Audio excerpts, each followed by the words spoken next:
Hey guys, tonight we're heading into the middle of a sun-scorched desert, where the only thing hotter than the sand beneath your feet is the frustration boiling inside a caravan master who just lost half a day because of one very angry camel.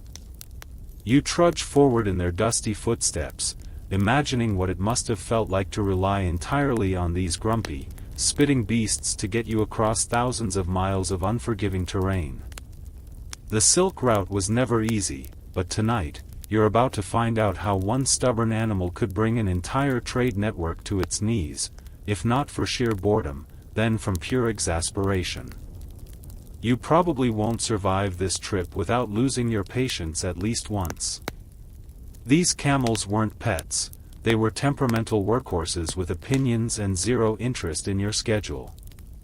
And trust me, when one decides to stop moving, no amount of coaxing, bribing, or yelling will change its mind.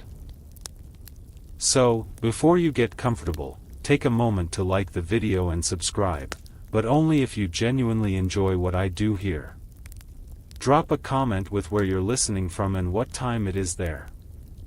Now, dim the lights, maybe turn on a fan for that soft background hum, and let's ease into tonight's journey together. It all started near Samarkand, a glittering jewel of the Silk Road where merchants gathered like bees around honey. Rich silks, fragrant spices, and rare gems changed hands under colorful tents while traders swapped stories over steaming bowls of stew. But behind the glamour, logistics were everything. A single caravan could make or break a merchant's fortune depending on how smoothly, or how disastrously, the journey unfolded. That's why every caravan master chose his animals carefully. Camels were the kings of the desert, capable of enduring blistering heat, scarce water, and endless dunes. But even kings have tempers. One such beast, a particularly moody Bactrian named Jazer, a name meaning, the stubborn one, in an old Turkic dialect, had been part of the caravan for years. He'd crossed mountains, survived sandstorms, and even shrugged off the occasional bandit ambush. But something about this particular leg of the journey seemed to set him off. Maybe it was the weight of the cargo, bundles of silk wrapped tightly in waxed cloth to protect them from the elements. Or maybe he just woke up on the wrong side of the saddle. Either way, as the caravan prepared to leave a small oasis town just beyond the Iranian plateau, Jazer decided he wasn't going anywhere. The caravan master tried everything, offering extra handfuls of dates, whispering soothing words into his twitching ears, even letting another camel go ahead so Jazer wouldn't feel rushed. Nothing worked. The camel planted his hooves in the sand, groaned loudly, and refused to budge. Other camels followed suit, sensing rebellion in the air. Soon, the entire caravan was stuck in place, surrounded by the vast emptiness of the Karakum desert. Historians still argue whether Jazer truly acted out of spite or if something else, a hidden injury, perhaps, or an instinctual warning, caused his refusal to move. Some records suggest that caravans often relied on the behavior of lead animals to detect danger, and camels were known to sense subtle shifts in wind patterns or distant tremors. But in this case, there were no signs of trouble, just one stubborn camel holding up an entire convoy. For days, the caravan waited. Water supplies dwindled, tensions rose, and merchants began pacing nervously, muttering prayers to whichever gods they believed in. Meanwhile, Jazer simply stood there, occasionally chewing lazily on a patch of dry grass, completely indifferent to the chaos he had caused. His handlers tried everything short of dragging him, but the camel refused to be moved by force. Eventually, the caravan master had no choice but to send scouts ahead to see if alternate routes existed, routes that hadn't been used in decades and were now little more than whispers among aging traders. This delay rippled outward like a stone dropped into a still pond. Traders who had planned to meet other caravans at specific points along the route now faced missed connections. Local economies depended on the timely arrival of goods, and a stalled caravan meant shortages, price fluctuations, and growing unrest in nearby towns. All because of one camel. As you lie back and imagine yourself lying beneath a sky full of stars, watching the flickering campfires of the stranded caravan below, picture the sound of restless camels shifting in the sand, the murmurs of worried merchants, and the occasional groan from Jazzer himself, a reminder that even history's most powerful networks could be brought to a halt by something as simple as a bad mood. The sun rises slowly, stretching long shadows across the desert sands as another day begins. You pull your scarf tighter around your face, shielding yourself from the fine dust that seems to find its way into every crevice. The caravan is still stalled, but there's no time for frustration, only movement.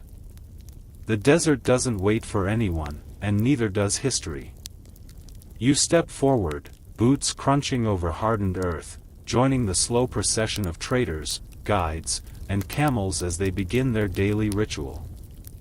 There's a rhythm to it all, an unspoken understanding between man and beast. Each morning starts with the same routine: saddling up, double-checking water supplies, inspecting harnesses, and whispering last-minute prayers to whichever deity or spirit might be watching over them. The air is already warm despite the early hour, and by midday, it will be blistering. Camels groan and sway as they rise, their thick eyelashes fluttering against the rising sun. Some kick out in protest, others simply stare ahead like ancient statues brought to life. Jazzer remains stubbornly unmoved, but the rest of the caravan has decided to press on without him, for now.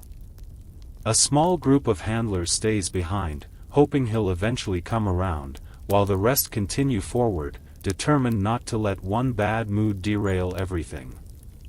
The terrain stretches endlessly before you, rolling dunes, cracked salt flats, and jagged rock formations carved by centuries of wind.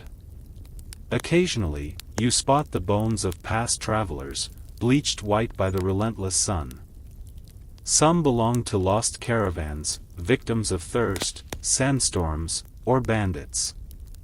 Others were wild animals, their skeletons half buried beneath shifting sands. It's a sobering reminder that this journey isn't just about trade, it's about survival. As the hours pass, the heat intensifies. Sweat soaks through your clothes, and your throat feels dry despite careful rationing of water. The camels plod forward with surprising endurance, their padded feet barely sinking into the sand. They've done this before, many times, and they know how to conserve energy. Every step is deliberate, measured, never rushed. You envy their patience. Historians still argue whether caravans truly followed strict schedules or if delays like these were more common than records suggest. Official documents often paint a picture of smooth, well-organized expeditions, but the reality was far messier. Sandstorms could erase landmarks overnight. Wells would run dry unexpectedly. And then there were the camels, unpredictable creatures with minds of their own. Still, the caravan moves forward. Traders chat idly, sharing stories passed down from older generations. One speaks of a hidden oasis deep in the desert where water flows year-round, guarded by a tribe that only allows passage in exchange for rare spices. Another describes a legend of a cursed valley where travelers vanish without a trace, swallowed by shifting sands and forgotten by time. A guide walks beside you, his face wrapped in cloth to protect against the sun. He's been making this journey for decades and knows every trick the desert plays on the unwary. You learn to listen, he says, voice low and steady. The sand talks if you pay attention. The wind tells stories if you're quiet enough to hear them. And sure enough, there's something almost hypnotic about the landscape. The way the dunes ripple like frozen waves, the soft crunch of footsteps against the ground, the occasional call of a distant bird, all of it blends into a lullaby of movement. It's easy to lose track of time here, where the sky stretches endlessly above and the horizon never seems to change. By late afternoon, the group stops for a brief rest. Shade is scarce, so they huddle beneath makeshift canopies made from spare fabric. Water is shared sparingly, each sip carefully measured. A few men light small fires to brew tea, the scent mingling with the ever-present dust. For a moment, there's peace. But peace is fleeting. As you sit beneath the thin shade of a stretched-out tarp, listening to the murmurs of conversation and the occasional groan of a resting camel, you realize that this journey is far from over. The road ahead is long, and the desert has many more secrets to reveal. The rhythm of the journey settles into your bones like a lullaby, each step blending seamlessly with the last. You've stopped counting them, there are too many to keep track of, and besides, what's the point? The desert doesn't measure distance in miles or hours, it measures it in patience. You walk beside the caravan, feet sinking slightly into the warm sand as the sun climbs higher. The camels move with steady determination, their long lashes shielding their eyes from the glare. Some sway gently as they walk, their padded feet barely making a sound against the earth. Others snort and grunt, shifting under the weight of their burdens, bundles of silk wrapped in waxed cloth, sacks of saffron and cinnamon, delicate porcelain jars filled with perfumed oils. Every few hours, the caravan master calls for a brief halt. Water is distributed carefully, each sip measured and valued. Leather pouches creak as they're unfastened, and the occasional groan of an unhappy camel punctuates the silence. You take a small drink, letting the coolness soothe your dry throat before tucking the pouch back into your satchel. There's still a long way to go. As the days pass, you begin to notice the subtle changes in the landscape. The dunes grow taller, sculpted by the wind into sweeping curves that shimmer under the afternoon light. Occasionally, you spot strange rock formations jutting out from the ground, twisted pillars shaped by centuries of erosion. One looks almost like a hand reaching toward the sky, another resembles a sleeping beast frozen in stone. The nights bring relief from the heat but introduce a different kind of challenge. The temperature drops sharply, and the cold seeps through your clothing despite the layers you wear. Campfires flicker against the darkness, casting long shadows across the sand. The men huddle close, whispering stories to one another as they try to stave off sleep. One trader speaks of his first journey along the Silk Route, how he nearly lost everything when a sandstorm swallowed his caravan whole. "We wandered for days," he says, voice low. "No landmarks, no stars to guide us. Just endless white." Another man nods solemnly, adding, "I once saw a mirage so real I could smell the water. It took me half a day to realize it was nothing but dust." Despite the hardships, there's a strange comfort in this routine. The slow, deliberate pace of the caravan becomes familiar, almost soothing. Each morning begins the same way, with the soft rustle of fabric as tents are packed away, the distant call of a waking camel, the quiet murmur of men preparing for another day's journey. Historians still argue whether caravans truly followed such strict routines or if these rituals were more flexible depending on conditions. Some records suggest that experienced traders developed their own customs, passed down through generations like sacred knowledge. Others insist that survival depended on consistency, that deviating from established patterns often led to disaster. But here, now, none of that matters. All that exists is the steady rhythm of movement, the gentle sway of the camels, and the ever-present hum of the wind. Time stretches and bends, becoming something fluid rather than fixed. Days blur together, marked only by the rising and setting of the sun. And yet, even in this monotony, there are moments of wonder. One evening, as the sky deepens into shades of indigo and gold, you spot a line of birds flying overhead, tiny silhouettes against the fading light. They disappear beyond the horizon, leaving behind only the soft whisper of their wings. A little later, you hear the distant echo of a flute carried on the breeze. Someone must be playing near the campfire, though the notes are faint, almost dreamlike. It's a simple melody, repetitive yet strangely calming. You find yourself swaying slightly to the rhythm, lulled by the music and the rhythmic crunch of footsteps beneath your feet. You glance at Jazzer, still refusing to move back at the oasis town. He stands alone, watching the rest of the caravan press forward with an expression that can only be described as smug satisfaction. For all his stubbornness, there's something almost admirable about him, the way he refuses to be rushed, the way he takes life at his own pace. It's easy to forget, sometimes, that history isn't just made up of grand events and dramatic battles. Sometimes, it's made up of quiet moments like these, of long walks beneath endless skies, of whispered conversations around crackling fires, of the steady rhythm of hooves against sand. And so, you keep walking. The air around you carries the scent of something ancient and intoxicating, spices so rich they seem to cling to your skin, silks so fine they whisper against themselves with every movement. You breathe it in, letting the aroma settle into your lungs like a memory not yet lived. This is what the Silk Route was truly about, not just the movement of goods, but the slow, deliberate blending of cultures, ideas, and flavors that would shape civilizations for centuries. You reach out, fingers brushing against one of the tightly wrapped bundles strapped to a nearby camel.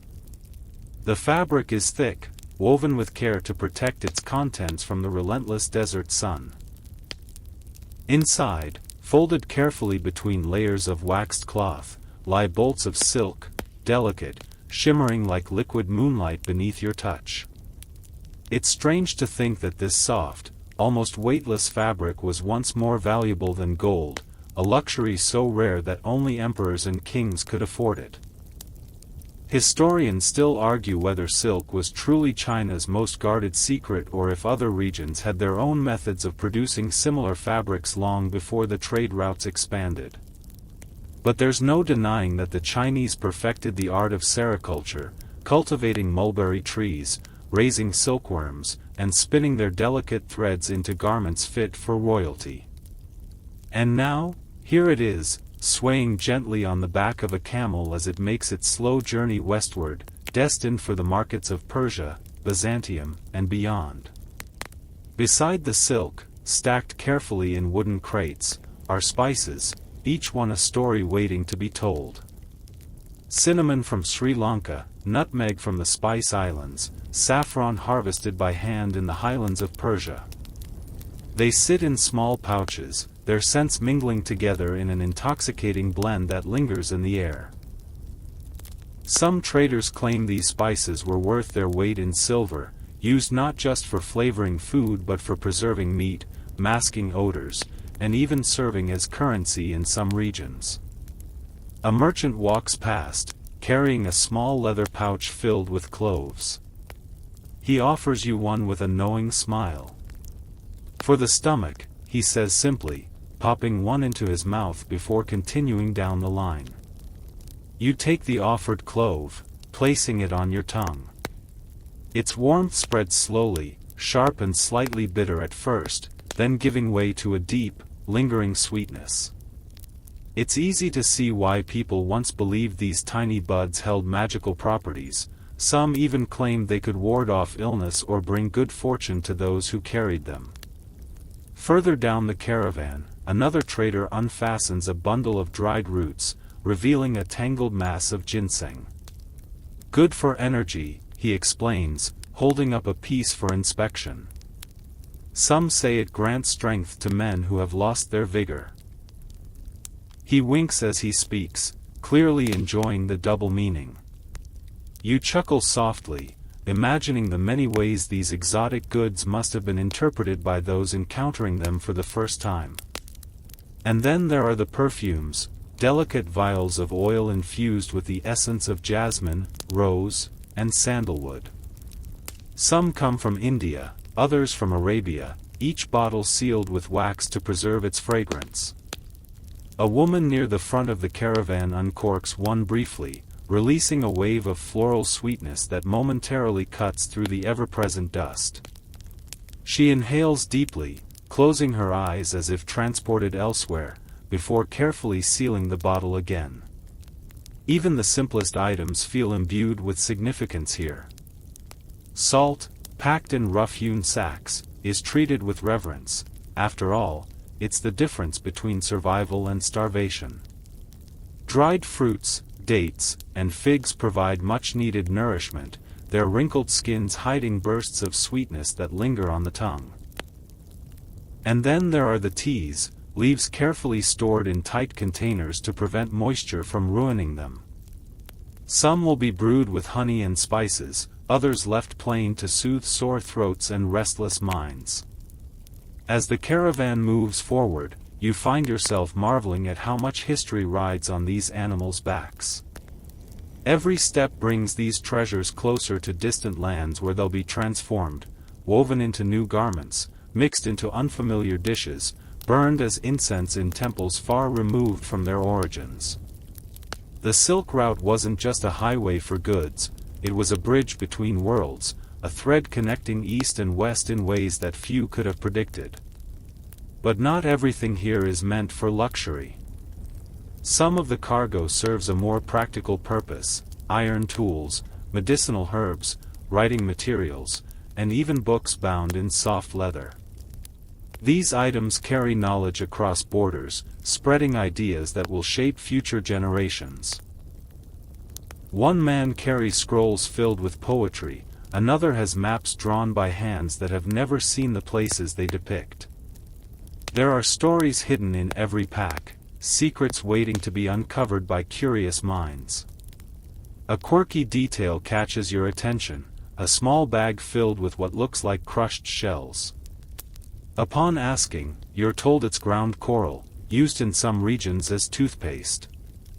Keeps the breath fresh, the trader explains proudly. Though I wouldn't recommend swallowing too much of it. You make a mental note to avoid experimenting unless absolutely necessary.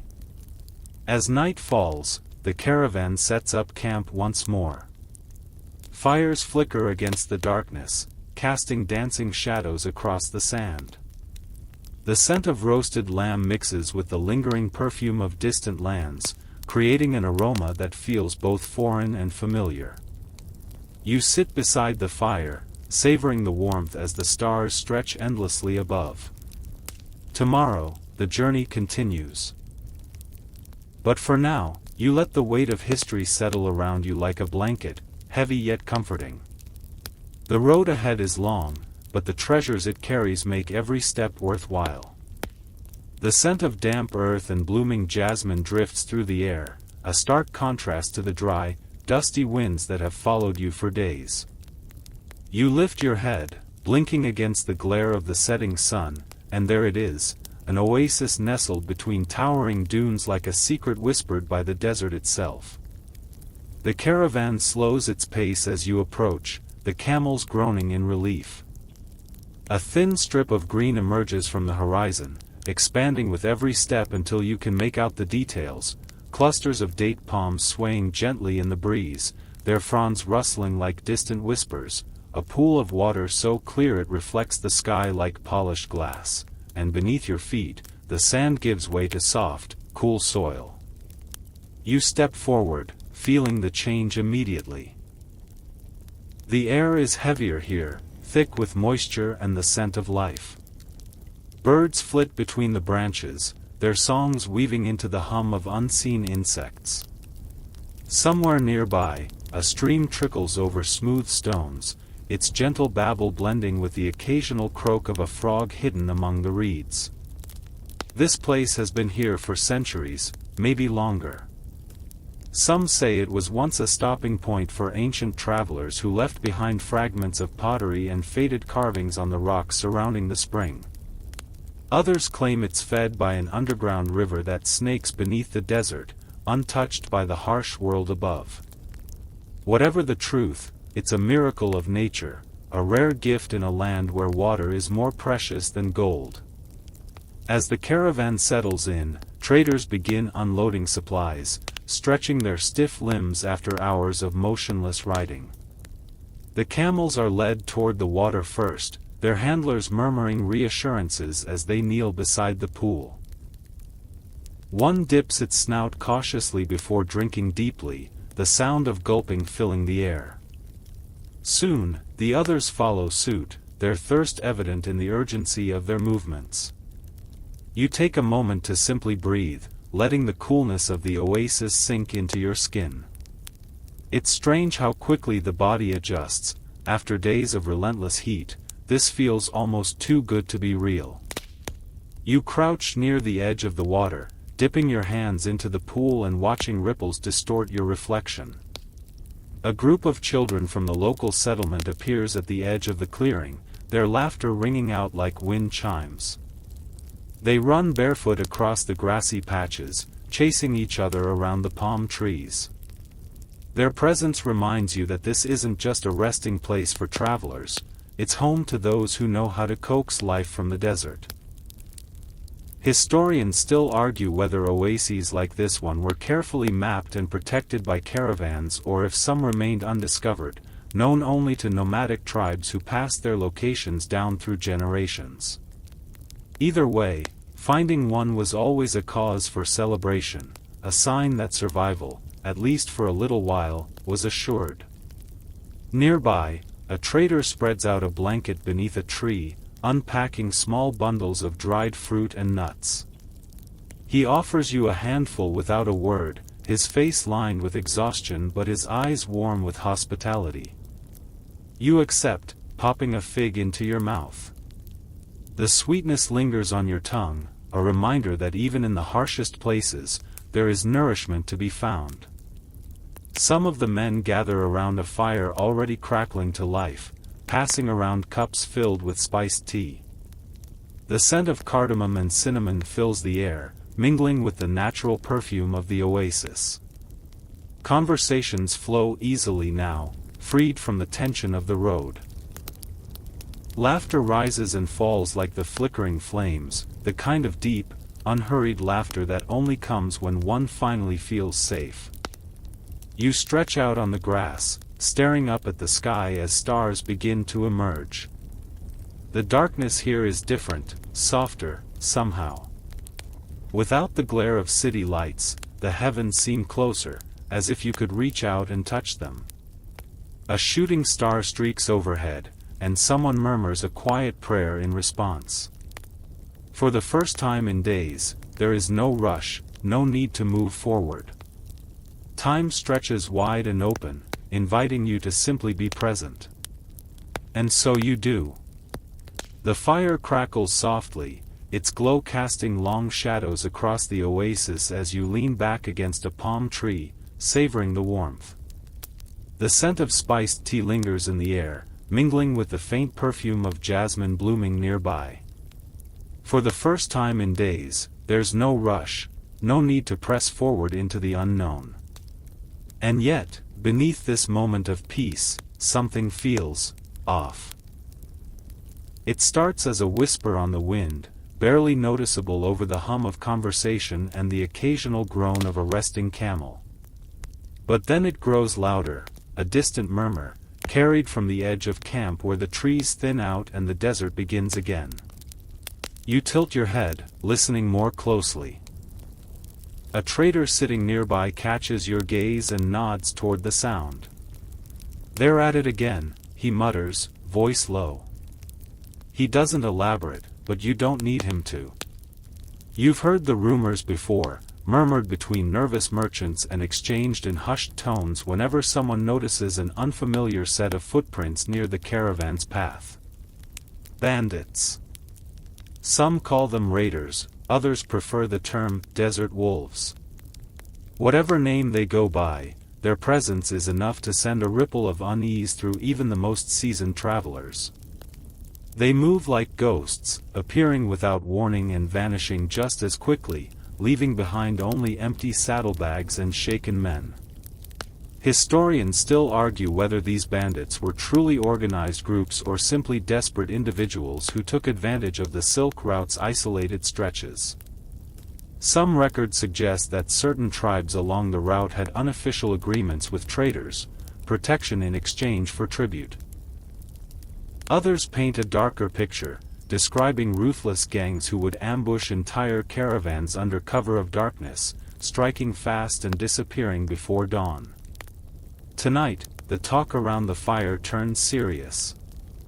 A group of traders gathers near the largest fire pit, speaking in hushed voices about recent disappearances, smaller caravans that never reached their destinations, supply caches found looted and abandoned.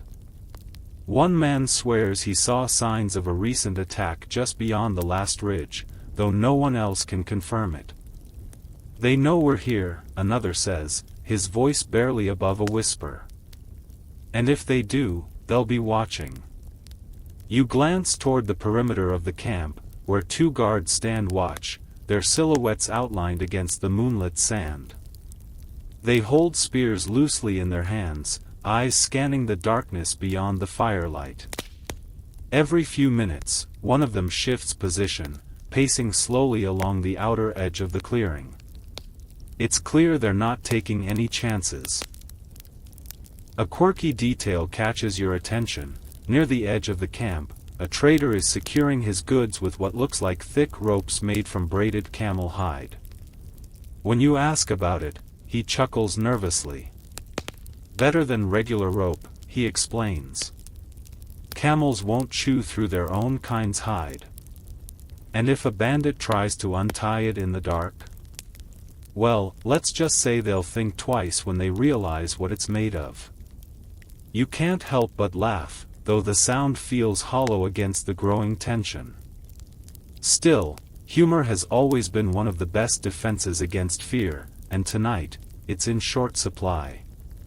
Further down the line, another trader is sharpening his knife with slow, deliberate strokes.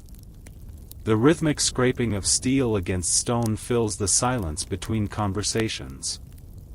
"I've seen them once before," he says without looking up. "Came out of nowhere. Just appeared. Like they rose from the sand itself." He finally meets your gaze, his expression unreadable. "If they come tonight, stay low. Don't try to fight unless you have to.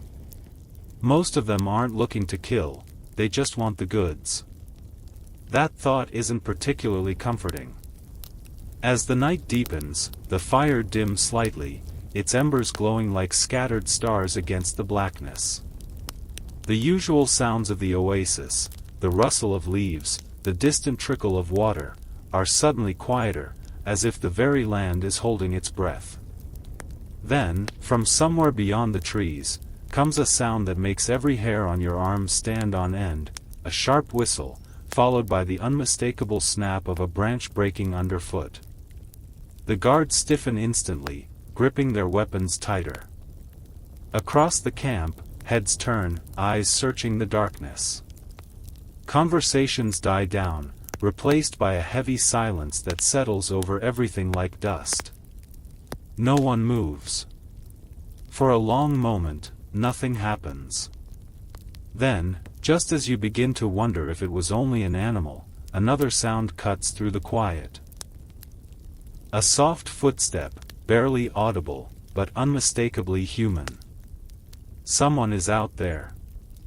The silence stretches, thick and heavy, pressing in from all sides like the weight of the desert itself.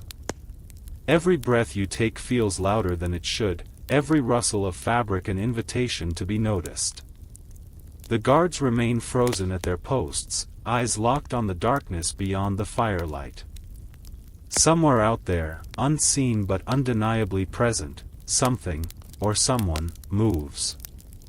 Then, just as suddenly as it began, the tension breaks. A bird calls from the treetops, a long, drawn-out note that shatters the stillness like glass. One of the guards exhales sharply, shoulders dropping as he loosens his grip on his spear. Another mutters something under his breath, too low for you to catch, before resuming his slow patrol around the camp's perimeter. You let out a breath you hadn't realized you were holding.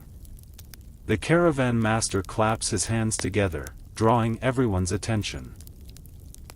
"All right," he says, voice steady despite the unease still lingering in the air. "We keep watch tonight. No fires past midnight. No unnecessary movement. And if anyone sees anything, anything at all, they shout. No one argues." As the night deepens, sleep becomes elusive. You lie beneath the stars, listening to the occasional groan of a restless camel and the distant murmur of whispered conversations. But eventually, exhaustion wins out, and your eyelids grow heavy. When morning comes, it arrives with the soft hush of wind sweeping through the trees. The oasis is quiet again, as if last night's tension had been nothing more than a trick of the mind. The camels stir, grumbling softly as they rise, and the traders begin their usual morning routine, checking supplies, tightening harnesses, murmuring prayers before stepping back into the vast unknown. Today, however, there's no time for hesitation. The caravan must move quickly, putting distance between themselves and whatever, or whoever, lurked at the edge of camp last night. There are no signs of disturbance, no footprints in the sand to confirm what you heard, but no one dares question whether the danger was real. The path ahead leads toward the mountains, a natural barrier separating the desert from the fertile lands beyond. It's a necessary route, carved by centuries of travelers who knew that crossing these peaks was the only way forward. But with elevation comes new challenges, colder nights, thinner air, and treacherous paths where a single misstep could mean disaster. As the caravan climbs higher, the landscape shifts dramatically. The endless dunes give way to jagged rock formations, their surfaces worn smooth by years of wind and rain.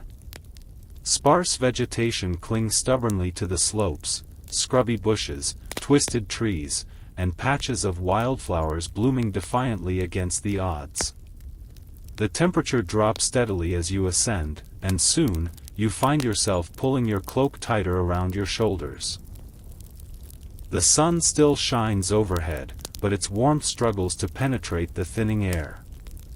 The camels, unbothered by the change, continue forward with their usual slow determination, though their breath now clouds visibly in the cool mountain air. Historians still argue whether ancient caravans truly used these high-altitude routes or if most preferred the safer, lower passes.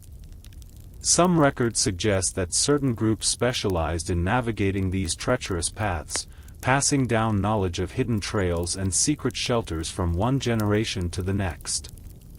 Others insist that only the most desperate, or the most foolish, would willingly risk exposure and altitude sickness for the sake of a shortcut.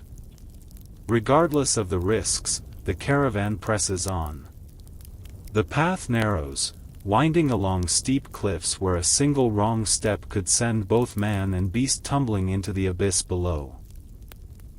You walk carefully, keeping close to the rock face, feeling the rough stone brush against your fingertips as you pass. Below, the valley stretches wide and open, dotted with clusters of greenery that seem impossibly far away. A sudden gust of wind sweeps through the pass, carrying with it the faint scent of snow. You glance upward, noting the dark clouds gathering above the peaks. Storms can roll in quickly here, transforming clear skies into chaos within hours. The caravan master must have noticed it too, because he urges the group forward with renewed urgency. Further up the trail, you pass a small shrine tucked into a rocky alcove, a collection of stones stacked in careful balance, adorned with faded ribbons and offerings of dried flowers. Some travelers pause to leave behind small tokens of gratitude or protection, whispering quiet prayers before moving on. You do the same, placing a single date pit among the pile before continuing forward. It's strange how superstition clings to journeys like this. Some believe that spirits dwell in these high places, watching over those who show respect. Others claim that the winds carry voices from the past, remnants of lost travelers whose stories were never told. Whether any of it is true doesn't matter, it's enough that belief alone offers comfort. As the day wears on, fatigue sets in. The thin air makes every step feel heavier, and the cold seeps deeper into your bones. Still, there's no stopping now. The caravan must reach the shelter of the next valley before nightfall, or risk being caught in the open when the storm arrives. By late afternoon, the wind has grown stronger, whipping through the pass with increasing force. Snow begins to fall, not heavily, but enough to dust the rocks and cling to your lashes. Visibility starts to drop, the world narrowing down to the path directly in front of you. And then, just as the sky turns an ominous shade of gray, the sound of hooves stops. You turn, heart pounding, and realize that Jazzer, the stubborn camel who refused to move days ago, has somehow rejoined the caravan. He stands at the rear of the group, shaking snow from his thick coat, looking entirely too pleased with himself. For a moment, no one speaks. Then, amidst the growing storm, someone laughs. The laughter fades quickly, swallowed by the rising wind. Snow flutters around you in soft, drifting spirals, catching on your eyelashes and dusting the shoulders of your cloak. The caravan stands frozen for a moment, caught between disbelief and the urgency of the storm pressing in from above. Jazzer, that most obstinate of camels, stands tall at the rear of the group, his breath visible in thick clouds as he exhales with slow, deliberate satisfaction. He looks around at the stunned faces watching him, then lets out a low, rumbling groan, as if to say, "Well, I'm here now, aren't I?" Someone mutters under their breath, "Of course it's today." Another trader shakes his head, rubbing his temples like this is just one more thing he didn't sign up for when he agreed to cross the mountains. And yet, despite the absurdity of the situation, there's something almost comforting about Jazzer's reappearance. If he could find his way back through this treacherous terrain, through sandstorms, bandit warnings, and days of stubborn refusal, then maybe, just maybe, the rest of you have a chance too. But there's no time for celebration or even proper acknowledgement. The storm is coming, fast and furious, and standing still in these high passes is a death sentence. The caravan master barks an order, and the group stirs into motion once more, feet crunching against the thin layer of snow forming over the rocky path. You glance back at Jazzer as you move forward. He doesn't seem the least bit concerned about the cold, the altitude, or the fact that he's been absent for days. Instead, he walks with the air of someone who knows exactly what they're doing, who has every intention of taking things at his own pace, regardless of howling winds or impending blizzards. Historians still argue whether animals like Jazzer truly had a sixth sense for survival or if their behavior was simply the result of instinct honed over generations. Some records suggest that experienced caravans relied heavily on lead camels to detect changes in weather or terrain, trusting their instincts more than any map or guide. Others insist that camels were as unpredictable as the desert itself, sometimes brilliant, sometimes maddeningly frustrating.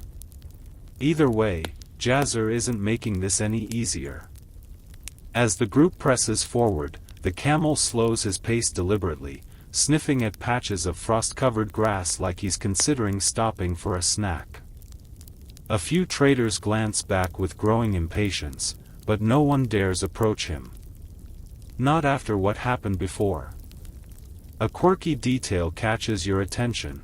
a small pouch hanging from Jazzer's saddlebag, half unfastened and swaying gently with each step.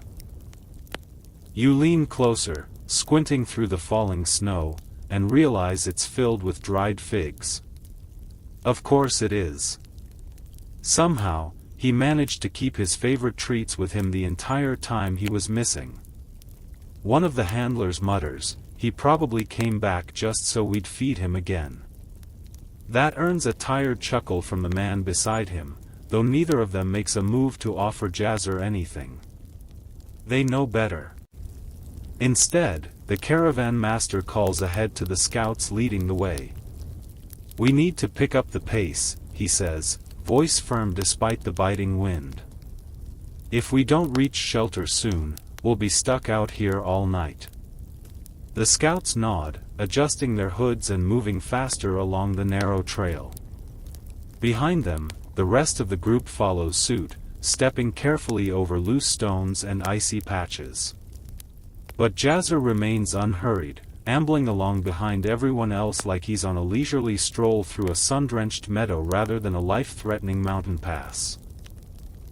You walk beside him for a while, watching his long lashes flutter against the wind. He doesn't look cold, doesn't look worried. In fact, he looks positively smug. "Do you even care?" you ask aloud, mostly to yourself. Jazzer turns his head slightly, fixing you with a look that can only be described as deeply unimpressed. You sigh. Right. Rhetorical question. The snow begins to fall heavier now, swirling in lazy circles before settling on the ground in soft layers. Visibility drops further, the world narrowing down to the path directly in front of you. The wind whips through the pass with increasing force, carrying with it the sharp bite of winter. And still, Jazzer refuses to hurry. By now, the rest of the caravan has pulled ahead, leaving only a few stragglers trailing behind. One of them, a young boy tasked with tending to the camels, casts a nervous glance toward the sky. "We should keep moving," he says, voice barely audible over the wind. Jazzer responds with a slow blink, then lowers his head slightly, as if preparing to stop altogether. "No, no, no," the boy mutters, grabbing the reins in a desperate attempt to steer the camel forward. But Jazzer resists, planting his hooves firmly in place. You watch the struggle unfold, torn between amusement and frustration. On one hand, it's ridiculous. On the other, you kind of admire the camel's commitment to his principles. Still, this isn't the time for defiance. You step forward, placing a hand on Jazzer's neck and speaking softly. "Come on, big guy. We've come this far. Just a little farther." For a moment, nothing happens. Then, with an exaggerated sigh that sounds suspiciously human, Jazzer finally relents. He shifts his weight, takes a slow step forward, and another. Relief washes over you. But as you continue down the path, following the distant glow of lanterns ahead, one thought lingers in your mind. This isn't over. Not by a long shot. Time stretches thin in the mountains, each step forward feeling heavier than the last. The snow falls steadily now, blanketing the path in a thick layer of white that threatens to erase all traces of the trail. Visibility is nearly gone, the world reduced to soft, swirling shapes and the muted crunch of boots against ice. And yet, despite the urgency pressing down on the caravan like the weight of the storm itself, progress is slow, painfully so. Jazzer has taken it upon himself to remind everyone just how little he cares about deadlines, weather conditions, or basic human survival instincts. He plods along at his own leisurely pace, occasionally pausing to sniff at patches of frost-covered grass as if considering whether they might be worth nibbling on. Each time he stops, the group behind him comes to a reluctant halt as well, forced to wait while their most stubborn companion decides what he feels like doing next. You trudge beside him, hands tucked into your cloak for warmth, watching as he lifts one hoof with exaggerated slowness before placing it back down. "Are you trying to get us killed?" you mutter under your breath. Jazzer responds with a slow blink, then lets out a low groan that sounds suspiciously like a sigh of pure contentment. A few feet ahead, the young camel handler curses softly under his breath, tugging gently on Jazzer's reins in a futile attempt to encourage movement. It doesn't work. If anything, Jazzer seems to take this as a challenge, planting his hooves even more firmly in place and lowering his head slightly, as if daring the boy to try harder.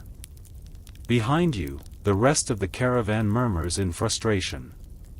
"This is ridiculous," one trader snaps, stamping his feet to shake off the snow collecting on his boots. "We should have left him behind." Another man scoffs. "Yeah, and let him wander off again? We've already lost enough time chasing rumors of where he went. I'm not doing that again." Historians still argue whether camels like Jazzer were truly intelligent enough to understand the impact of their behavior or if their apparent defiance was simply an instinctual response to stress. Some records suggest that experienced handlers believed certain camels developed personalities over time, forming strong opinions about their surroundings and refusing to budge unless those opinions were respected. Others insist that camels were simply creatures of habit, resistant to change and easily unsettled by disruptions to their routine. Either way, Jazzer clearly believes he's in charge. Further up the path, the caravan master calls back, his voice barely audible over the wind. "We need to move faster. The storm's getting worse." The scouts leading the way nod grimly, adjusting their hoods and pressing forward with renewed urgency. Behind them, the rest of the group follows suit, stepping carefully over icy patches and loose stones. But Jazzer remains unhurried, ambling along behind everyone else like he's on a Sunday stroll rather than a life-threatening mountain pass. The delay is costing them precious time. Already, the temperature has dropped significantly. Your fingers feel numb inside your gloves, and your breath clouds visibly in front of you with every exhale. Snow continues to fall in thick, drifting spirals, settling on your lashes and clinging stubbornly to your clothing. With every passing minute, the risk of exposure grows greater. And still, Jazzer refuses to hurry. A quirky detail catches your attention, a small pouch hanging from his saddlebag, half unfastened and swaying gently with each step. You lean closer, squinting through the falling snow, and realize it's filled with dried figs. Of course it is.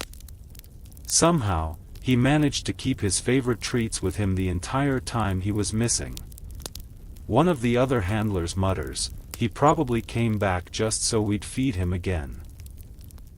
That earns a tired chuckle from the man beside him, though neither of them makes a move to offer Jazzer anything. They know better. Instead, the caravan master calls ahead to the scouts leading the way. "We need to pick up the pace," he says, voice firm despite the biting wind. "If we don't reach shelter soon, we'll be stuck out here all night." The scouts nod, adjusting their hoods and moving faster along the narrow trail.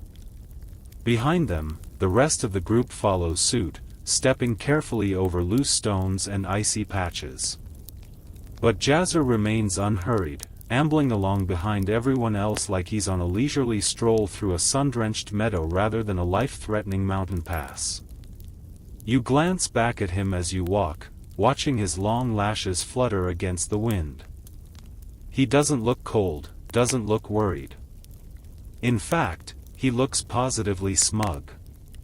"Do you even care?" you ask aloud, mostly to yourself. Jazzer turns his head slightly, fixing you with a look that can only be described as deeply unimpressed. You sigh. "Right. Rhetorical question. The snow begins to fall heavier now, swirling in lazy circles before settling on the ground in soft layers. Visibility drops further, the world narrowing down to the path directly in front of you.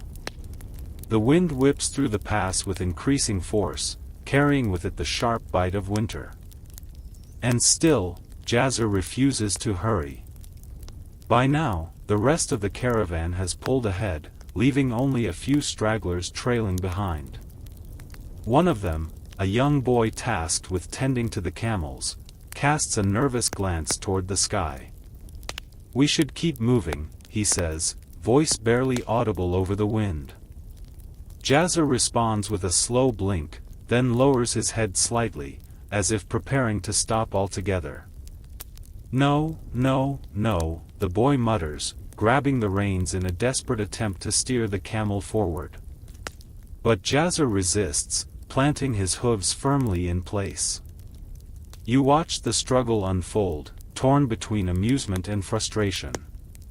On one hand, it's ridiculous. On the other, you kind of admire the camel's commitment to his principles. Still, this isn't the time for defiance. You step forward, placing a hand on Jazzer's neck and speaking softly. "Come on, big guy. We've come this far. Just a little farther." For a moment, nothing happens. Then, with an exaggerated sigh that sounds suspiciously human, Jazzer finally relents.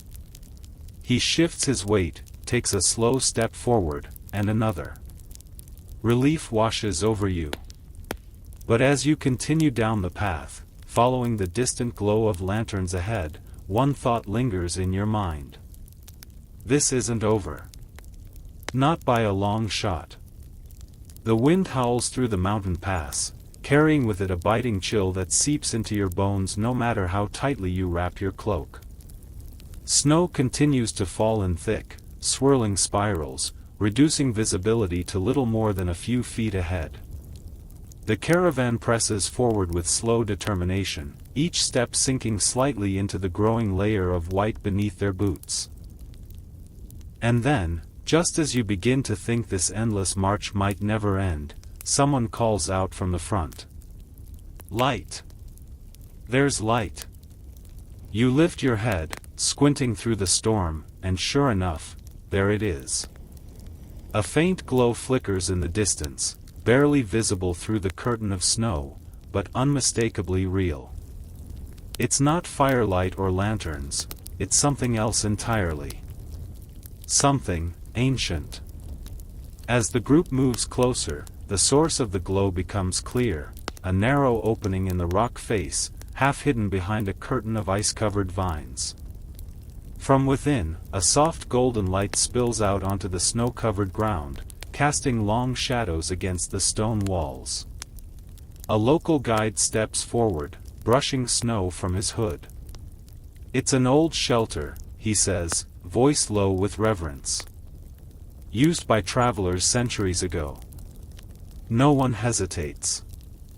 With renewed urgency, the caravan moves toward the entrance, shivering figures disappearing one by one into the warmth beyond. You follow, stepping inside and immediately feeling the shift in temperature. The air here is dry, sheltered from the storm outside. Faint torches line the stone walls, their flames flickering in response to the sudden movement. Dust hangs heavy in the air, disturbed for the first time in what must be years. Historians still argue whether these shelters were built by traders themselves or if they predated the Silk Route entirely. Some believe certain caves were marked and maintained specifically for weary travelers, while others insist they were remnants of forgotten civilizations, used by nomads, hermits, and even early monks seeking solitude in the mountains. Regardless of their origins, tonight, they are a gift. The space inside is surprisingly large, stretching back into the mountain like a hidden world untouched by time. Stone benches line the walls, carved by hands long gone. In one corner, a small hearth remains intact, its stones blackened by past fires. And above it all, etched into the rock itself, are symbols, faint but recognizable. Ancient scripts, worn by time but still legible to those who know how to read them. One trader runs his fingers over the markings, muttering something under his breath before shaking his head. "Too old," he murmurs. "I can't make it out." A quirky detail catches your attention. Near the far wall, a wooden crate sits half buried in dust, its lid slightly ajar. Curiosity gets the better of you, and you crouch beside it, carefully lifting the lid. Inside, wrapped in faded cloth, are fragments of parchment, delicate scrolls preserved despite the passage of time. You unfold one gently, revealing inked characters that dance across the page in elegant strokes. Though the language is unfamiliar, there's something oddly soothing about the way the words flow together, as if they were meant to be spoken aloud rather than simply read. Someone nearby chuckles softly. "Looks like we're not the first ones to get stuck in a storm." Laughter ripples through the group, quiet but genuine. Even Jazzer seems impressed, sniffing at the scrolls with mild interest before deciding they aren't edible and turning his attention elsewhere. Outside, the storm continues to rage, but in here, there is peace. The sound of wind is muffled, replaced by the steady crackle of fire as traders gather around the hearth, rubbing numb hands together in gratitude. Someone begins unpacking supplies, passing around dried fruit and warm tea infused with spices that smell like home. For the first time in days, there is no rush. No need to move forward blindly into the unknown. Just the simple comfort of shelter, fire, and company. You settle onto one of the stone benches, letting the warmth sink into your skin. Around you, conversations begin to flow easily now, freed from the tension of the road. Stories are shared. Of past journeys, of near misses with bandits, of camels who refused to budge no matter how many bribes were offered. Jazzer, ever the drama queen, groans loudly from his spot near the fire, as if reminding everyone that yes, he was the reason this particular journey had been so eventful. Someone tosses him a fig from across the room. He catches it mid-air without blinking. And somehow, despite everything, the delays, the cold, the stubborn camel, you find yourself smiling. The fire crackles softly, casting flickering shadows against the stone walls of the shelter. Outside, the storm continues its relentless assault, but in here, warmth and stillness reign. The traders murmur among themselves, sharing stories that stretch back generations, tales of lost routes, forgotten cities, and paths that lead to places no one dares name aloud. It's in this hushed atmosphere that an older man, his beard streaked with gray, leans forward and speaks in a voice barely above a whisper.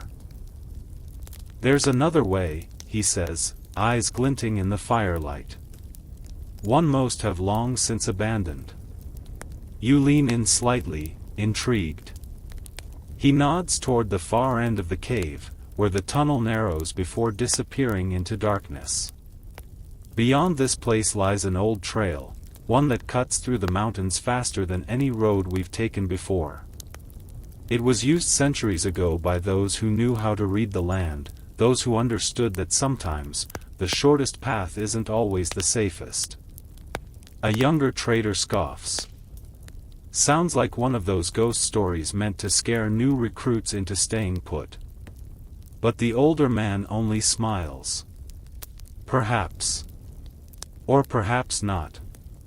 Historians still argue whether such secret trails truly existed or if they were merely legends passed down by desperate travelers hoping for shortcuts. Some records suggest that certain nomadic groups had knowledge of hidden passes, known only to them and carefully guarded from outsiders.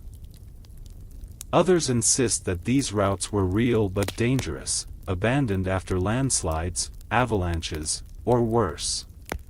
Still, the idea lingers. As the night wears on and exhaustion settles over the group, the conversation turns practical.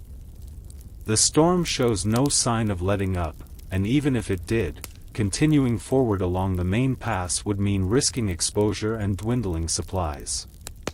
If there was another route, one that could shave days off their journey, it might be worth considering.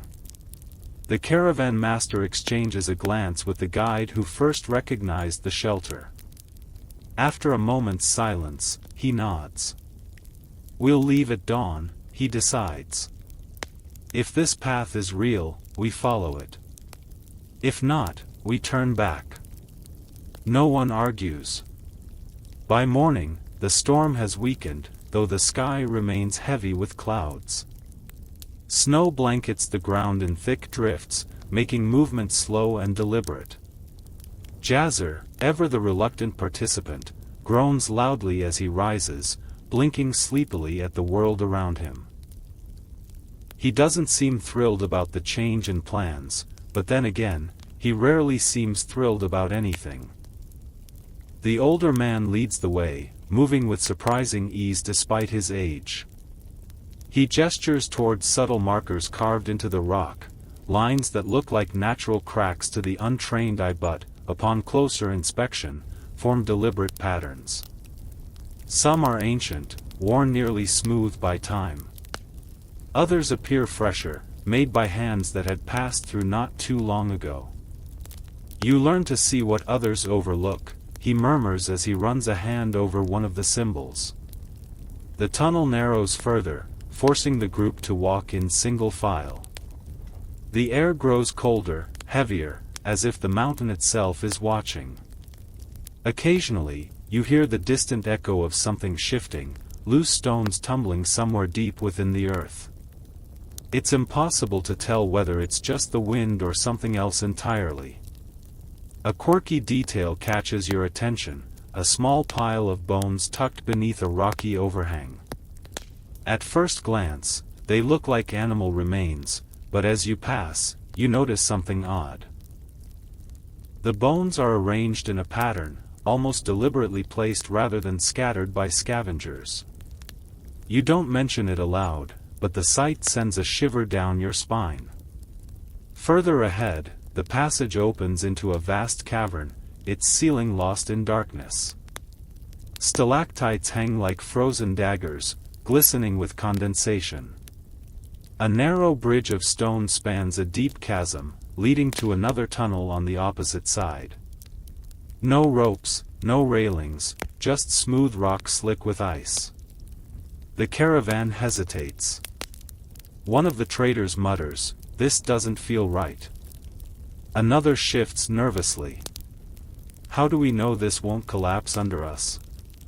The guide steps forward, placing a steady hand on the nearest wall. "It stood for centuries," he says simply. "If it holds for ghosts, it'll hold for us." No one laughs. One by one, they begin crossing. Each step is slow, deliberate. The sound of boots against stone echoes through the cavern, swallowed by the darkness below. When it's your turn, you take a deep breath and move forward, arms out for balance. The cold seeps through your gloves, and your heart pounds with every careful motion. Halfway across, you glance down. The abyss yawns wide beneath you, impossibly deep, swallowing all light. For a brief, terrifying moment, you swear you see something move, something just beyond the edge of visibility. You blink. Nothing. You press forward, reaching the other side just as Jazzer begins his own cautious crossing. The camel moves with surprising grace, hooves finding purchase where yours slipped. By the time he reaches solid ground, half the group lets out a collective sigh of relief. And then, as if sensing their admiration, Jazzer lets out a loud, triumphant groan. Someone mutters, "Show off." Laughter follows, lighter this time, as the group presses onward. The tunnel ahead slopes downward, gradually opening into a wider path lined with more carvings. Some resembling stars, others forming intricate spirals. The air feels different here, charged with something intangible. You glance back once, toward the cavern behind you. It's already gone, swallowed by the mountain. The tunnel opens into a narrow valley, sheltered between towering peaks and blanketed in thick snow. The air here is still, heavy with the scent of pine and damp earth, an eerie contrast to the howling winds left behind in the high passes. A thin layer of fog clings to the ground, curling around your boots like ghostly fingers as you step forward. The caravan moves cautiously, eyes scanning the landscape for signs of danger. There are no bandits here, at least none that can be seen, but something about this place feels wrong. The silence is too deep, broken only by the occasional groan of shifting ice or the distant creak of wind through unseen branches. Even Jazzer seems unsettled, his usual stubborn indifference replaced by an alertness that makes the hairs on the back of your neck rise. A local guide mutters under his breath, "This place has no name." Another trader glances toward the sky. It should. Above them, the clouds churn ominously, darkening faster than they should at this time of day. The sun, barely visible through the mist, casts weak, wavering light across the valley floor. It's difficult to tell if it's still morning or if dusk is already creeping in early. Historians still argue whether these forgotten valleys were deliberately avoided by ancient traders or simply lost to time. Some records suggest that certain routes were abandoned due to frequent avalanches, while others hint at more unsettling reasons, rumors of spirits lingering in the cold, of travelers who entered but never returned. Whether any of it was true remains uncertain, but one thing is clear: this place does not welcome visitors. You glance toward the caravan master, who watches the sky with narrowed eyes. After a long pause, he speaks.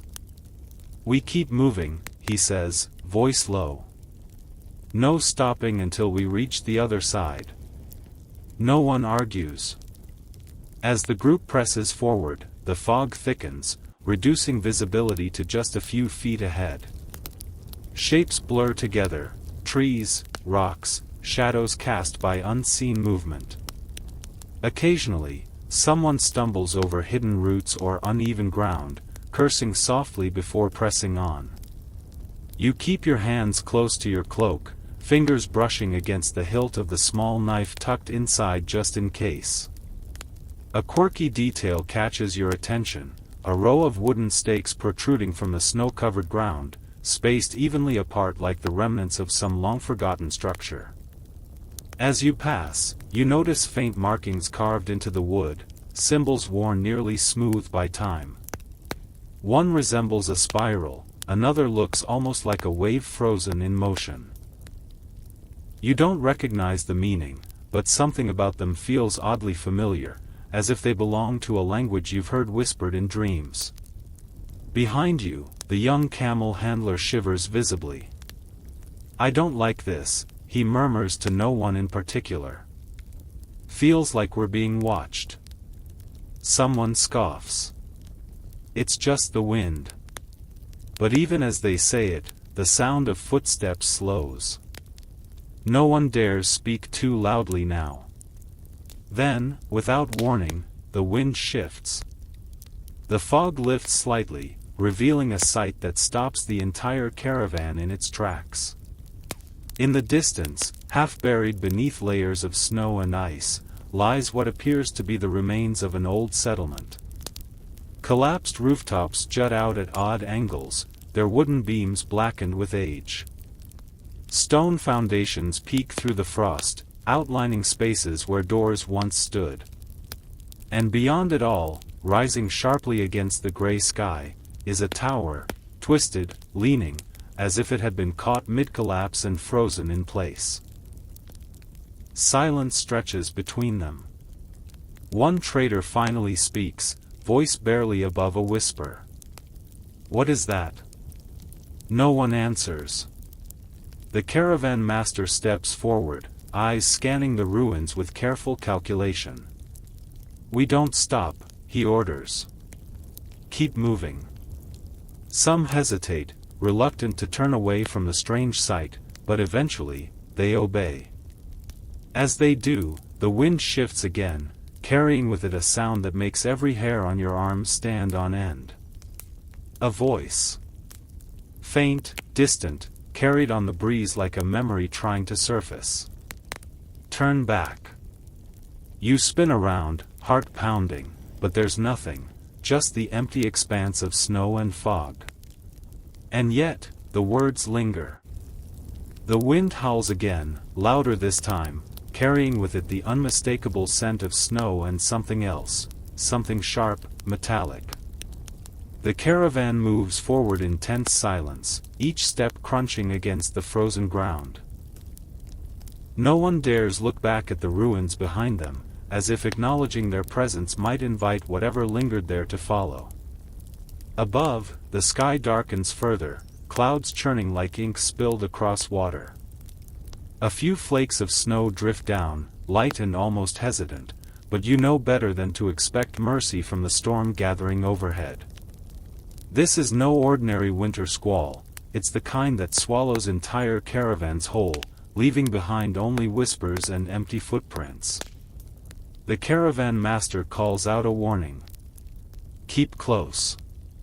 No stragglers." You glance toward Jazzer, who trudges along with his usual air of disinterest, though even he seems to be moving faster now. Whether it's instinct or simple self-preservation, you can't tell. Either way, you're grateful for it. A sudden gust of wind sends a flurry of snow swirling around you, momentarily blinding. When the air clears, you realize the path ahead has narrowed into a tight corridor between two towering rock formations. The walls loom high on either side, slick with ice and jagged with ancient cracks. It's the only way forward. The rest of the valley slopes away into treacherous terrain that looks too unstable to cross. The caravan hesitates. One trader mutters, "Feels like walking into a trap." Another adds, "Or a tomb." No one laughs. Still, there's no other choice. The group files into the passage one by one, hoods drawn tightly around their faces. The sound of boots against stone echoes unnaturally, bouncing off the walls like distant footsteps following just behind. You press forward, keeping your gaze fixed ahead, refusing to let your mind wander too far into the possibilities of what might be lurking in the shadows. Then, without warning, the first drop of rain hits your cheek. It's warm, unnaturally so, given the freezing air around you. Another follows, then another, until a steady drizzle begins to fall, soaking into your cloak and dripping from the overhanging rocks above. But it's not just water, it's thick, dark, and carries a faint metallic tang that makes your stomach twist. Blood. Someone gasps, stumbling back as more droplets pelt the stone beneath them. Panic flares briefly before the caravan master barks an order. "Move. Now." They do, breaking into a hurried shuffle as the rain intensifies, splattering against the walls and pooling in shallow depressions along the path. You keep moving, heart pounding, eyes scanning the narrow corridor for any sign of where this unnatural downpour is coming from. Historians still argue whether such phenomena were ever recorded along the Silk Route or if they were simply exaggerated tales meant to scare travelers into sticking to well-known paths. Some suggest that mineral-rich water from underground springs could create the illusion of blood when exposed to certain elements. Others insist that these stories were warnings, remnants of lost civilizations trying to communicate dangers long forgotten. Either way, it doesn't matter now. The storm above breaks with a deafening roar, thunder rolling through the mountains like the growl of some unseen beast. Lightning flashes, illuminating the pass in stark white light, revealing shapes that weren't there before. Shadows stretching impossibly long against the walls, figures standing motionless just beyond the reach of the firelight. And then the rain becomes hail. Fist-sized chunks of ice crash down, striking the stone with brutal force. Someone cries out as a piece slams into their shoulder, sending them sprawling. The caravan erupts into chaos, people scrambling to cover their heads, pulling cloaks over their faces, searching desperately for shelter that doesn't exist. Jazzer lets out a furious groan, rearing slightly before shaking himself violently, as if trying to shake off the storm itself. "Keep moving," the caravan master shouts over the noise. "We get through this or we don't make it out at all." You duck low, arms shielding your head as best they can, pushing forward through the onslaught. The hail grows heavier, pelting your back like hammer strikes. One particularly large chunk glances off your temple, sending a sharp burst of pain through your skull. You stumble, vision swimming for a moment, before forcing yourself upright again. Further ahead, someone spots something, an opening in the rock face, barely visible through the storm. "There," they shout. "Cover." Without hesitation, the group veers toward it, slipping and sliding on the icy ground.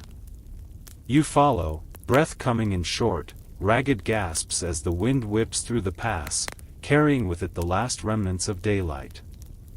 As you reach the shelter, collapsing against the cold stone wall, you glance back one last time. The path behind you is already gone, swallowed by the storm. The wind screams through the narrow pass, a sound like distant wails carried on an unseen tide. Inside the rocky overhang, the caravan huddles together, breaths coming in short, ragged gasps as they try to recover from the onslaught of hail. Ice still pelts the entrance in uneven bursts, clattering against the stone with sharp, stinging force. No one speaks. There's nothing left to say. The storm has stripped them of everything, energy, warmth, even the last remnants of confidence that this journey would end in survival. Some press their backs against the cold rock wall, eyes closed as if trying to will themselves into unconsciousness. Others stare blankly at the ground, too exhausted to move, too numb to feel anything beyond the dull ache settling into their bones. You shift slightly, adjusting your cloak in a futile attempt to trap what little warmth remains. Your fingers are stiff, almost unresponsive, and your legs tremble from hours of relentless movement. You glance toward Jazzer, who stands near the back of the shelter, his usual air of smug indifference replaced by something else, something quieter. Even he seems subdued by the weight of what they've endured. A trader mutters under his breath, "We should have never taken this path." Another shakes his head slowly. "It doesn't matter now." Historians still argue whether exhaustion played a greater role in the failure of ancient expeditions than any physical danger. Some records suggest that travelers often underestimated the toll of long journeys, pushing forward until their bodies gave out completely.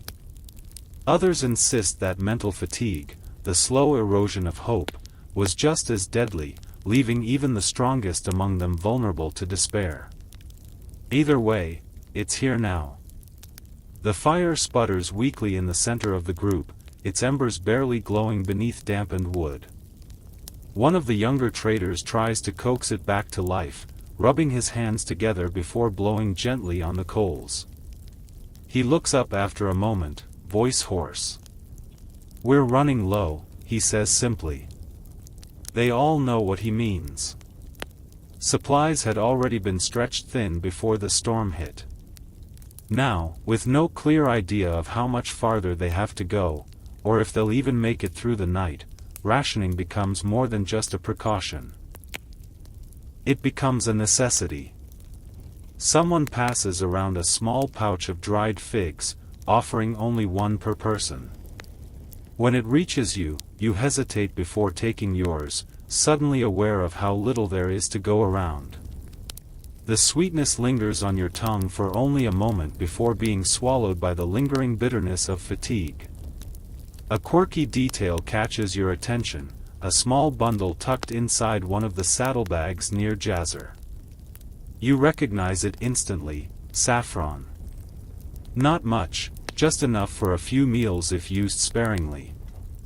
But in this moment, it feels like gold. Someone must have packed it without thinking, a luxury item meant for trade rather than survival.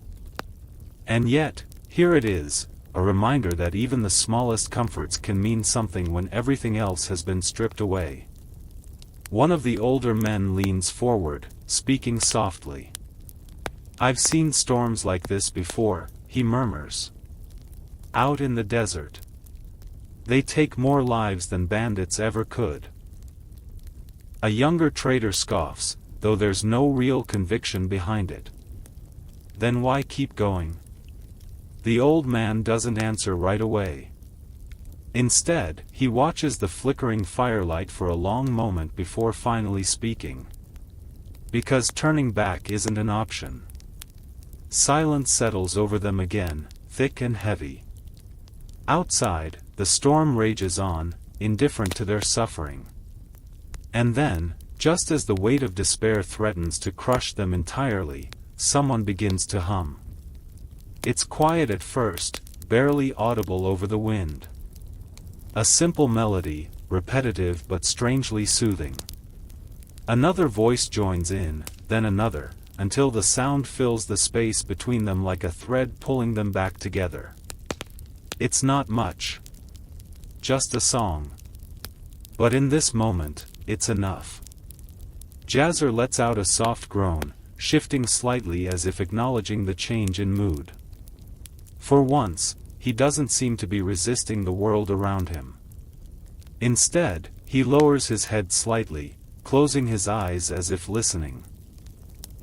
And somehow, despite everything, the hunger, the cold, the fear, you find yourself breathing a little easier.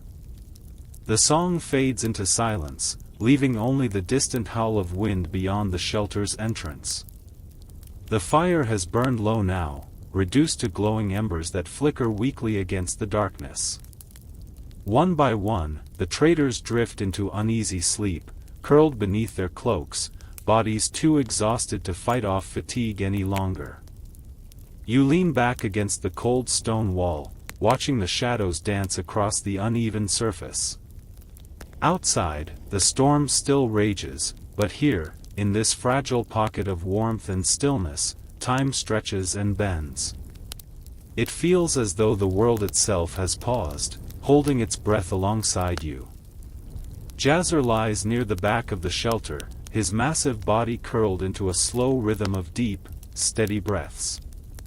Even he seems to have surrendered to exhaustion, his usual air of defiance replaced with something almost peaceful. His long lashes flutter slightly in sleep, and for once, there's no trace of stubbornness in his expression, just quiet surrender. You exhale slowly, feeling the weight of everything they've endured settle around you like a heavy blanket. The delays, the dangers, the relentless push forward through sandstorms, bandits, and treacherous mountain passes. And through it all, one stubborn camel who refused to be rushed, who held them up when they least expected it, and yet somehow always found his way back when they needed him most. Historians still argue whether animals like Jazzer were truly capable of understanding the significance of their role or if their behavior was simply the result of instinct honed over generations. Some records suggest that experienced handlers believed certain camels developed personalities over time, forming strong opinions about their surroundings and refusing to budge unless those opinions were respected. Others insist that camels were simply creatures of habit, resistant to change and easily unsettled by disruptions to their routine.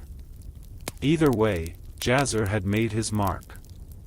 As dawn begins to creep toward them, the storm finally begins to ease. The wind softens, its sharp edge fading into a gentle whisper that brushes against the rock face. The last remnants of hail fall in scattered bursts before giving way to a steady drizzle, then nothing at all. Slowly, the sky begins to lighten, painted in soft hues of gray and gold as the first light of morning seeps through the clouds. One by one, the traders stir, blinking against the dim light as they stretch stiff limbs and pull themselves upright. No one speaks right away, there's no need. They all know what must come next.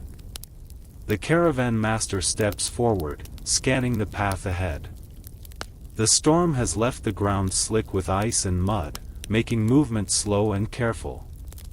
But the worst is behind them now.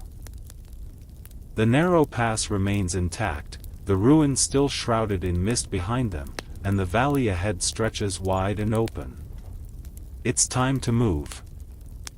They gather their supplies in quiet efficiency, securing saddlebags, tightening harnesses, murmuring last-minute prayers to whichever gods they believe in.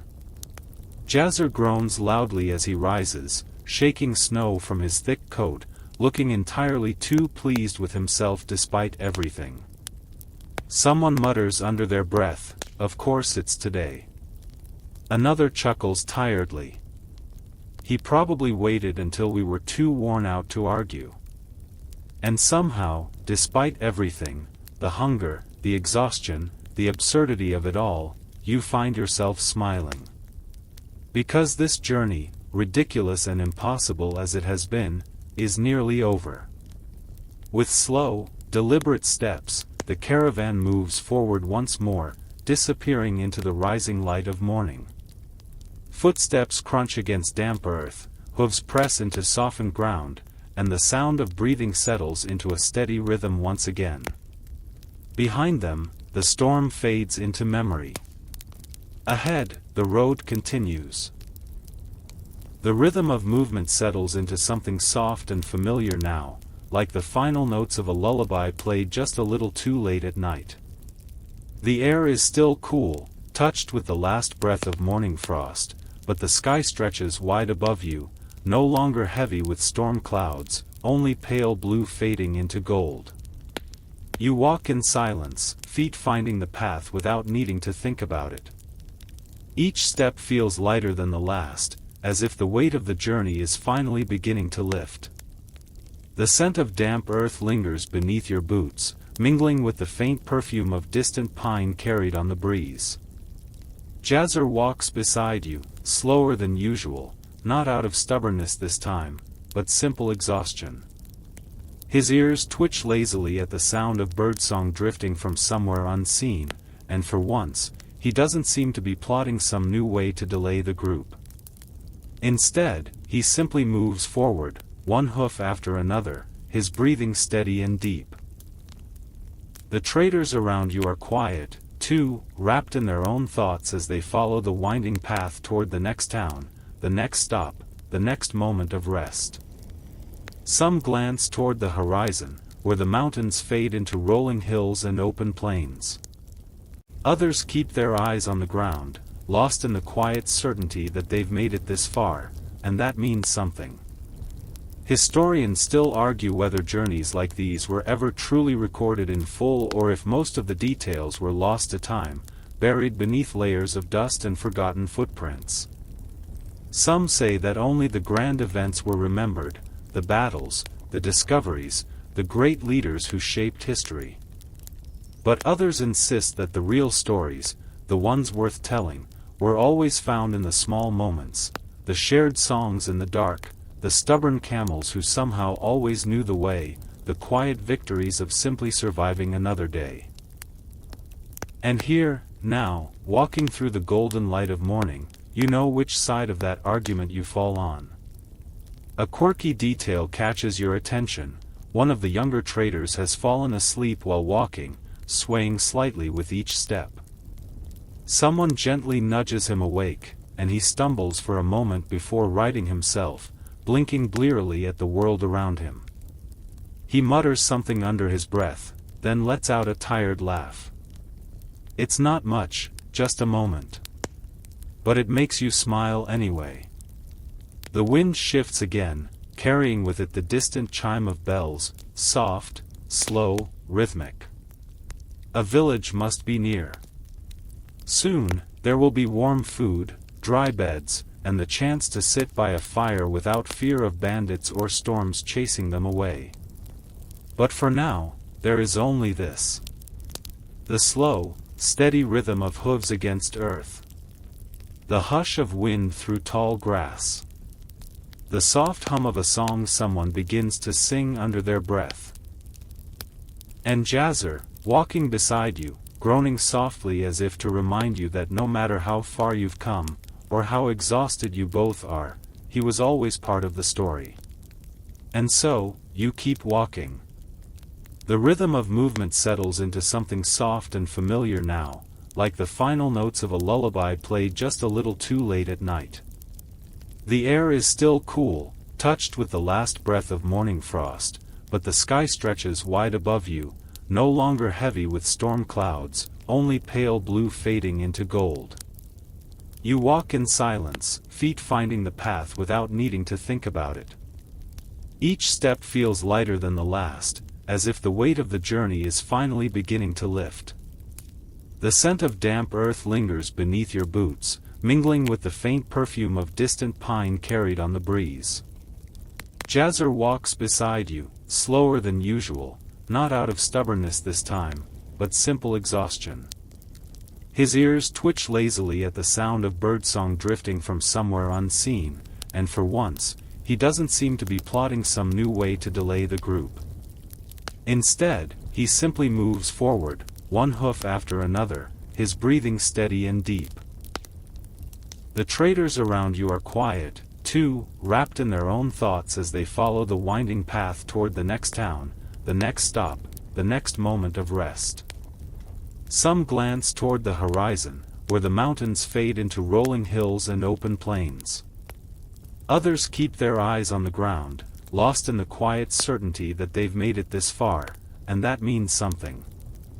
Historians still argue whether journeys like these were ever truly recorded in full or if most of the details were lost to time, buried beneath layers of dust and forgotten footprints. Some say that only the grand events were remembered, the battles, the discoveries, the great leaders who shaped history. But others insist that the real stories, the ones worth telling, were always found in the small moments, the shared songs in the dark, the stubborn camels who somehow always knew the way, the quiet victories of simply surviving another day. And here, now, walking through the golden light of morning, you know which side of that argument you fall on. A quirky detail catches your attention. One of the younger traders has fallen asleep while walking, swaying slightly with each step. Someone gently nudges him awake, and he stumbles for a moment before righting himself, blinking blearily at the world around him. He mutters something under his breath, then lets out a tired laugh. It's not much, just a moment. But it makes you smile anyway. The wind shifts again, carrying with it the distant chime of bells, soft, slow, rhythmic. A village must be near. Soon, there will be warm food, dry beds, and the chance to sit by a fire without fear of bandits or storms chasing them away. But for now, there is only this. The slow, steady rhythm of hooves against earth. The hush of wind through tall grass. The soft hum of a song someone begins to sing under their breath. And Jazzer, walking beside you, groaning softly as if to remind you that no matter how far you've come, or how exhausted you both are, he was always part of the story. You let the sound settle inside you. Let the rhythm carry you.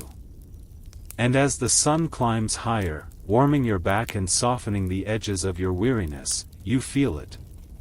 Peace. Not loud or sudden, but quiet. Like the desert wind brushing over dunes.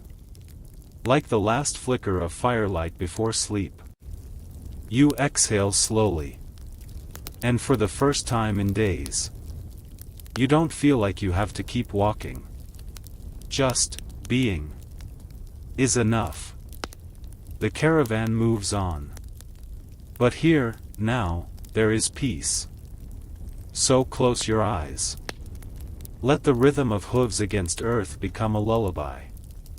And drift gently into sleep. Sweet dreams.